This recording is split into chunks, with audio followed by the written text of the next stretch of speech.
Hey everyone, thanks so much for tuning in today. My name is Mallory Mojan and I do the marketing here at Email and Asset. So today's presentation is all about list segmentation and how we need to stay away from the old methods of just batch and blast, sending one email that isn't customized or, having the aspects of relevance based on your customers' interests integrating into your mailing strategy.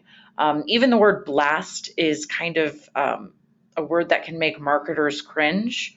That's because in order to effectively speak to the audience in your mailing list, you need to talk to them as an individual and not just someone in this mass crowd that you're blasting your mailings out to. You need to customize your mailings based on the things that make them unique, like age, gender, interests, and I mean, that's just to name a few. So this is where list segmentation comes in. And during this presentation, I'm going to discuss 8 different ways to segment your list in order to maximize your ROI. First, before we get into the actual list segmentation tactics, let's see how using this overall strategy can really help your email metrics across the board. So in this chart that we have here from Lyris, they found that 39% of marketers who segmented their email lists experienced higher open rates, 28% experienced lower unsubscribe rates, and 24% experienced better overall deliverability. That's just to name a few. If you check out the graph, you'll see that there's tons more reasons than those 3 to implement list segmentation, like greater customer retention, greater number of transactions, just a whole wealth of information there on how segmenting your mailing lists can help, everything from opens to improved word of mouth. So the complexity and degree to which a marketer can segment a list varies greatly. For the beginners out there, don't overcomplicate your segmenting strategy. Start small by pulling the basic demographics that you collected when they opted in, like their age, their gender, or their company position. While at first glance this type of information may seem trivial, simply knowing the age of your different target markets could take your email conversions to the next level. So in this example email campaign, we have Fit for Me, and they were offering a promotion and recognized that their audience varied in age. Instead of creating separate campaigns for each group, they simply switched out the hero image here at the top of the email, but kept everything else the same. Same offering, same text, same graphics at the bottom. It's just, right here we've got a younger couple, probably, for the 25 to 30 target market, and then we've got an older couple here. So this quick switch allowed the image to resonate with the different age groups that make up their email list. I'd recommend never underestimate how a slight change like, the one pictured here could impact your ROI. The second tactic that we're going to talk about today is using surveys to maximize your mailing potential. When it comes to crafting an opt-in box, it's important to remember less is more. If you create too many required fields, your prospect will bounce right off that page. That's why surveys are a great way to gather all the meaty information about your subscribers so you can segment based off their interests and emotions and needs. Digging a little deeper than, the demographics like age and gender. When creating your survey, don't just slap a couple questions together and send it out to your email list. Instead, make sure that you are picking the questions that will elicit the answers that you're looking for to uncover, what their desires are, how you could reach them on a more personal level. Also keep in mind that you probably want to offer an incentive. In marketing, you definitely have to give to get. When we sent out our last survey, we let our audience know that if they filled out our questions, their name would be entered into winning a free iPad.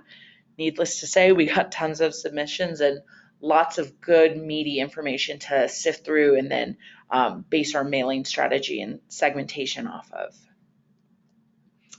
Another way to get great feedback through your survey is by not calling it a survey.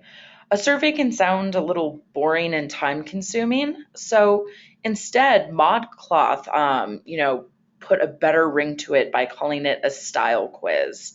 So this style quiz, which is obviously still a survey, helped to determine their customers' individual style. So they could target based on, what kind of clothes they were into and fashion styles and all of that, just for being able to better market to these people. And I don't know about you, but I would rather take a quiz over a survey any day. I'm definitely on BuzzFeed taking those, dumb quizzes. It's a weakness of mine. So by surveying your audience, you can tap into really what motivates them and analyze the psychographic makeup of your audience, and then, move from there and segment from there. So this next tip is to examine your sending frequency. What we're looking at, this graph right here, is the DMA's National Email Client Report of 2015. It is showing over the past 3 years, companies are contacting individuals less on a monthly basis. Again, staying away from the old batch and blast, sending more thoughtful, targeted emails. I believe the numbers are going down like this because, we're realizing we have to become more strategic in our approach, recognizing that the content absolutely has to be relevant and moving towards behavioral and trigger-based marketing rather than, programmatic timed campaigns. So now that we talked about sending frequency, and industry standards, you should absolutely follow best practices for how often you send. But it is important to note here that there is no perfect sending frequency that will apply to everyone on your list. Some people could love seeing your name in their Gmail promotions tab every day, while others could find this super annoying. So one way to make sure you aren't sending all this email and annoying your reader is to let them self-segment by choosing how often they want to hear from you. And if you look at this bonobos example right here, it's allowing them to do this. How much bonobos do you want in your life?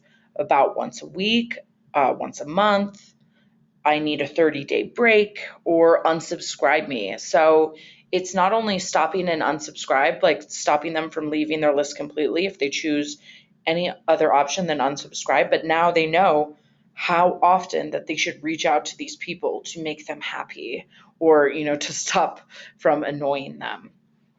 So, like I said, there isn't a perfect number of emails one should send each week or month. Let your readers choose. Let your readers choose their, Goldilocks zone, the sending pattern that's just right for them. So tip number 4 is using geolocation data for targeting. Knowing where your contacts live can be seriously powerful information. Finding out your subscriber's location is as easy as adding a zip code to your purchase or opt-in forms. A great way to utilize their geographic location would be by using localization in subject lines. If you aren't sure what that is, a great example is the retail store, who I'm sure you're aware of, Target, did this. They made good use of this tactic by identifying which Target stores were close to their recipient's listed address.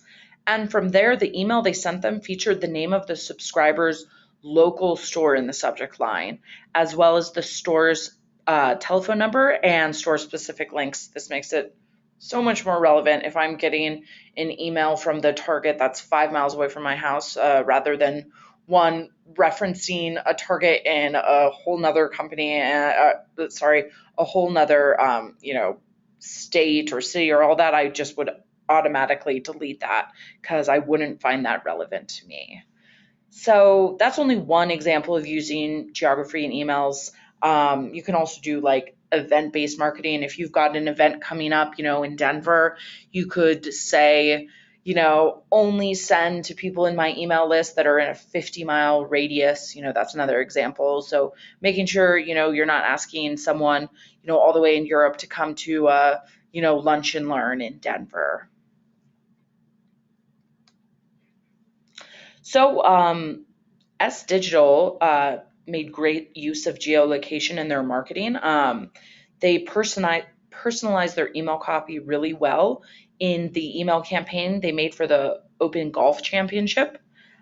In the example, the email uses geolocation and routing services to create dedicated travel directions to the championship for every recipient of the campaign. So if I received this, it would give me the exact map, turns, location, time, all that stuff for me to get to the championships. And as a result of this campaign, the online traffic increased by 250% with over 500 new leads. So that's pretty awesome. So this fifth segmentation tip is taking geolocation targeting to the next level with weather patterns. It's like segmenting by geography on crack. While segmenting by weather patterns may sound a little bit over the top, it can be incredibly useful since weather can motivate a purchase. For email and asset, email testing and weather probably really don't go hand in hand, but if you're a retail store, it definitely could. An example is, if you're a clothing company and you had rain jackets you wanted to promote, what better time would it be to send an email offering 20% off raincoats than when it's actually raining outside for your reader? Other industries that could benefit would be, like airlines or something like that, running cheap flights around spring break or in the winter when people want to get away to someplace like Mexico and, catch some rays during the long winters they could be experiencing. So a company called Skymosity can actually track weather patterns, and it allows you to create automated email campaigns that are deployed by weather-based email triggers. So Brooks, an athletic shoe company, took advantage of this and made fantastic use of this data by creating multiple campaigns based on weather condition and temperature range. And these two conditions were triggered by Skymosity's weather logic. In the example we're looking at right here, everything from the image to the email copy had been perfectly crafted for the weather conditions of their readers, which is pretty cool in my opinion. So tip number 6 is all about where your prospect is in the purchasing cycle. Where someone is in the sales funnel is critical in determining how and what you're messaging them. To make a more laser-focused segmentation strategy for your prospect, you need to actually see how far they got in the buying journey. To track where someone is in the buying journey, you need to look at their digital behavior. What I mean when I say digital behavior, for example, it can be seen by tracking what pages they looked at of yours, how long did they stay on your website, and how did you obtain their email. So did they end up on your list because they downloaded content from your site, or did they enter your email to start the buying process? These two actions are totally different, and the follow-up emails you should send them would be totally different. So in the instance that someone gave you their email by downloading some educational content like a marketing guide or something, what would be appropriate, in my opinion, is a nurturing drip campaign that could be sent to them with introductory emails and then send them more valuable content over the next few days. And after and only after you're sending those, value adds and educational emails, then you can make your sales pitch. However, if someone, entered in their email address because they began the checkout process but left, you can send them a more salesy email offering a discount or a free trial right off the bat to help persuade the prospect. The average shopping cart abandonment rate is approximately 67%, which is a ton. So it's smart to trigger a cart abandonment email after they leave the shopping cart to, try to retarget them after, they showed interest. So you might as well just kind of throw out a lifeline for them. So here's a great example from Kate Spade, incentivizing their prospect to return with a 15% off coupon. According to Sales Cycle, nearly half of all abandoned cart emails are opened, and over a third of clicks lead to purchases back on the site. So it's well worth your time to segment and target by this criteria. All right, so this segmentation tip, the 7th one, is all about using past purchases to better target your readers. So a company that comes to mind for me that does like an incredible job with this is Amazon. They use your past purchases to target you with other products you may be interested in with their "you bought this, so you might like this" upsell. By knowing what someone purchased in the past, you can use that information to send them emails catered to that which interests them. This will lead to more purchases over time and a longer lifetime value of the actual customer. What I have up here is a screenshot of an email campaign from WP Engine. A great way for upselling is to ask customers to pay more at just the right time. One way you can do this is to ask someone to spend more while saving in the long run. This can be seen by offering them an annual payment offer when their monthly bill is coming up. You can see in this it's saying prepay for a year and get 2 months free for WP Engine. So that's a great way to ask for more because sure, they're paying more upfront, but they're going to get more value over time. Another example of a successful upsell would be if you were a retail e-commerce store and your subscribers put certain items in their wish list, their shopping wish list. You could then offer them, if they take no action, a certain discount for the items they put on their wish list because you already know they want that product. So just give them that extra nudge they need with a targeted email. So the 8th and final list segmentation tip is all about leveraging a reader's email activity to craft more targeted mailings. Tracking and then segmenting based on individuals' email activity can uncover who is engaged, who isn't, what content they enjoy the most, and that's just to name a few. At Email and Acid, we actually are able to generate subscriber level reporting. This allows you to see, an individual's opens, how long the email was opened, where they opened the email, where they live, heat mapping, all that great stuff. So instead of just seeing your campaign's total number of opens and clicks, now you can see, much more and see what they did after that initial open. This allows you to, one way you can also use email activity, a really popular way is re-engagement emails. You could go into your ESP and say, I want to isolate people that haven't opened or clicked within the last 6 months. And then you can send them a reactivation campaign or an incentive, trying to reel them back in. That's another great way to use subscriber level reporting to target people based on the activity or in this instant with re-engagement, lack of activity. So here's an example from Starbucks, super short, simple, and sweet re-engagement email. Come back, we miss you. They noticed that they haven't had any interaction with them in a while. They can get 15% off their next order. So this is just a very, very easy tactic to re-engage. So that's about it for the tactics. And, after we've gone over these list segmentation tactics, my question for you is, do you actually have the right tracking and reporting in place to successfully, optimize and convert your list through segmentation?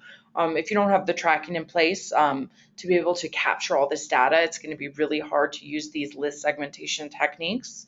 So what I wanted to offer you today is 7 days of free advanced analytics from email on acid, so you can, really know your readers on a personal level. To take advantage of that, you can go to www.emailandacid.com/sign up. Easy as that. If you cancel before the 7 days are up, we won't charge you. Totally free, no contracts or cancellation fees, so that's all good. With our advanced email analytics, you can uncover things like, are your emails actually being read? If so, how long are they being read for? What email client or device is your reader viewing your email on? Are you optimizing your content placement?